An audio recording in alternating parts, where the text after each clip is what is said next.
the right locations for these markets.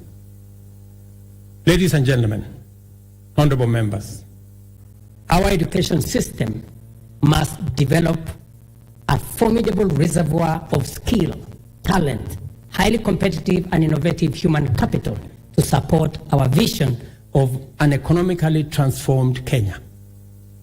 Within weeks of taking office, I appointed the President on Education Reform led by Professor Raphael Munavu, my former teacher, who provided clarity on transition to the curriculum and made further recommendations on necessary reforms in our education system from early childhood all the way to the tertiary levels.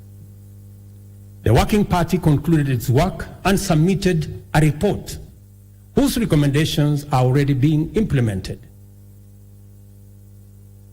The urgent and vexing question of transition to junior school has been settled, and the Kenya Primary School Education Assessment will be used for the exclusive purpose of monitoring learners' progress and not for placement in any grade. In keeping with our commitment, 56,750 new teachers have been employed. I'm sure the Honorable Milemba can confirm this. While 8,200 primary school teachers were retrained to equip them with capacity to effectively deliver learning and teaching at junior school levels. With changes to the entry requirements for teacher training colleges, admission has increased by 300% to now 20,456 trainees. I was privileged to be in Kwale last week to open the Kwale Teacher Training College, which had only less than 100 students a few months ago. And when I went there, the principal told me that the numbers have increased 4 times. At the tertiary level, the Working Party recommended an overhaul of the existing education funding framework to a variable scholarship and loan model in order to address the financing gap which denied many Kenyans the opportunity to pursue tertiary education in our universities and TVETs, but also created many complications in our universities and institutions of higher learning that by last year, our universities had accumulated debts of close to 60 billion Kenya shillings. I sat down with all the vice chancellors of our 41 public universities, and we came up with a proposal that we are now implementing. The new model for financial support is student-centered and deploys a rigorous, impartial means testing instrument to establish the level of need of every student,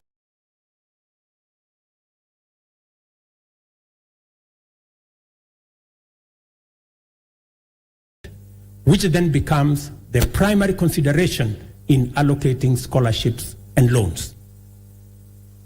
To fully democratize our education system and make higher education accessible and affordable to all, we have also chartered the Open University of Kenya, following requisite cabinet and parliamentary approvals. I want to thank this House for the Open University Charter that had been in the works for the last 10 years. I also want to announce to you that the first 1,000 students will report next month.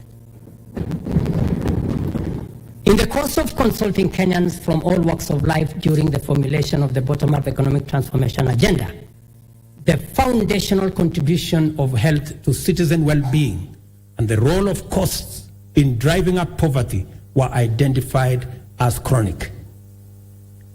The implications are very clear, and we cannot afford to delay the delivery of universal health care anymore. Consequently, We have instituted radical reforms in the provision of healthcare services in Kenya, including the enactment of 4 new laws that will anchor the implementation of this bottom-up approach to healthcare. I am tremendously grateful to this House and honorable members for enacting the Primary Health Care Act, the new Social Health Insurance Act, the Digital Health Improvement Financing Act.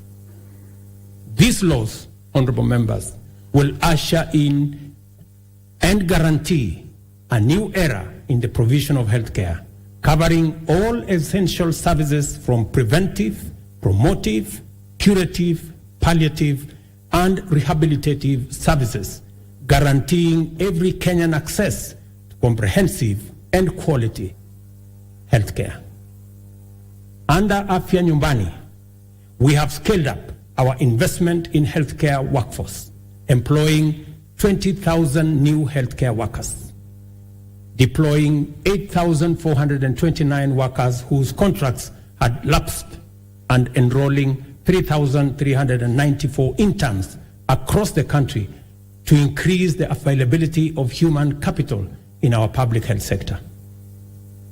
Working with county governments, and I'm again grateful to them, we have taken measures to resolve the perennial challenge of human resource management in the health sector, occasioning strikes, by establishing the Kenya Health Human Resource Advisory Council, which will be a trusted mediator between government at both levels and our health sector workers.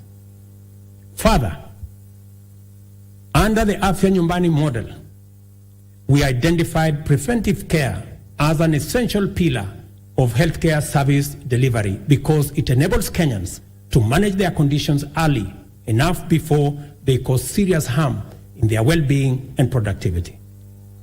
Community health promotion is our bottom-up intervention to deliver preventive and promotive health solutions at the grassroots by deploying community health promoters to visit Kenyans at their homes, provide basic diagnosis for common conditions, and refer cases to appropriate medical facilities. Together with all the 47 counties, and again, I am grateful to the governors, we have deployed 100,000 community health promoters fully equipped with the necessary kits and an electronic community health information system. In the last 1 month, CHPs have attended to 1.2 million households, just in the last 1 month. I spoke on phone to Mr. Masood Dirie, a community health promoter in Garissa, yesterday, who told me he has been a community health promoter, health volunteer since 2011. Unlike before, now he has a full medical kit and has used it to confirm that 7 people in his locality had high blood pressure.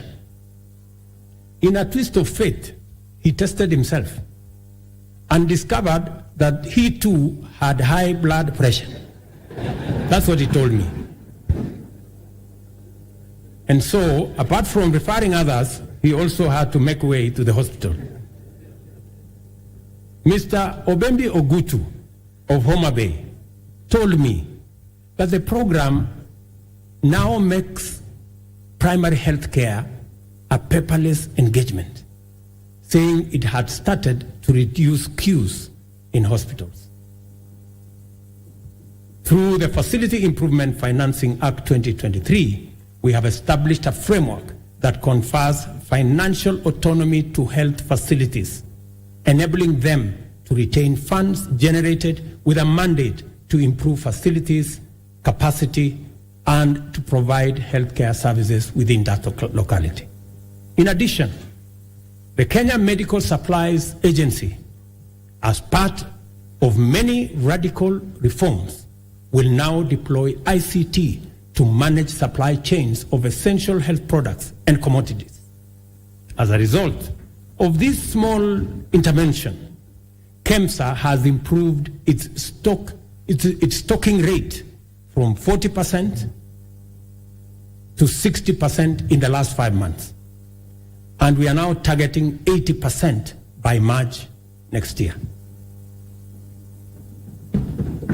As is becoming clear, we cannot hope anymore to deliver services to Kenyans in their millions across the country with any measure of efficiency, integrity, transparency, and accountability without ICT.